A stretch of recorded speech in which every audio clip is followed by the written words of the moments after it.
राज्यात महाविकास आघाडी 27 पेक्षा जास्त जागा निवडून येणार। काँग्रेस आमदार कैलास गोरंट्याल यांनी हा दावा केलाय। जालन्यासाठी डॉक्टर कल्याण काळे सक्षम उमेदवार आहे। राज्यात भाजप विरोधात लोकांमध्ये रांग आहे। काँग्रेसला याचा फायदा होणार। त्यांच्या सोबत बातचीत केली आहे आमचे प्रतिनिधी सुधाकर जाधव यांनी।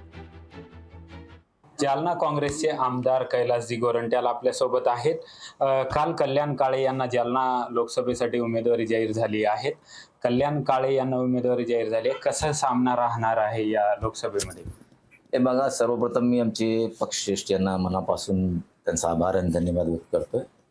एक सक्षम आणि चांगला उमेदवार त्यांनी दिलेला आहे। कल्याण काळे आहे 2008 मध्ये फार कमी मताने म्हणजे 8600 मतांनी ते पडले, पण आता ही आज त्यांची जी अधिकृत उमेदवारी घोषित केली आहे, चांगला फाईट देणारा उमेदवार त्यांनी दिलेली आहे आणि येत्या इलेक्शनमध्ये काँग्रेस पार्टी भरघोस मतांनी निवडून येणार आहे। रावसाहेब दानवे 5 वेळा विजयी झालेले आहेत। 6व्यांदा ते मैदानात आहेत, षटकार मारण्यासाठी तयार आहेत। कसं तुम्ही यांना रोखणार? हे बघा, त्यांना रोखणार म्हणजे आता हे जनतेच्या हातात, आमच्या हातात नाही। पण जे सध्याची सिच्युएशन आहे, जे नाराजी आहे लोकांमध्ये भारतीय जनता पार्टीच्या विरोधात, त्याचा फायदा आम्हाला होईल।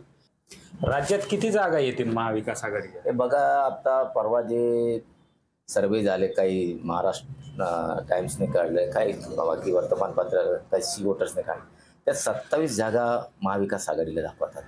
मला वाटतं 100% 27 पेक्षा जास्त लोकसभाचे उमेदवार जाणार दिल्लीला।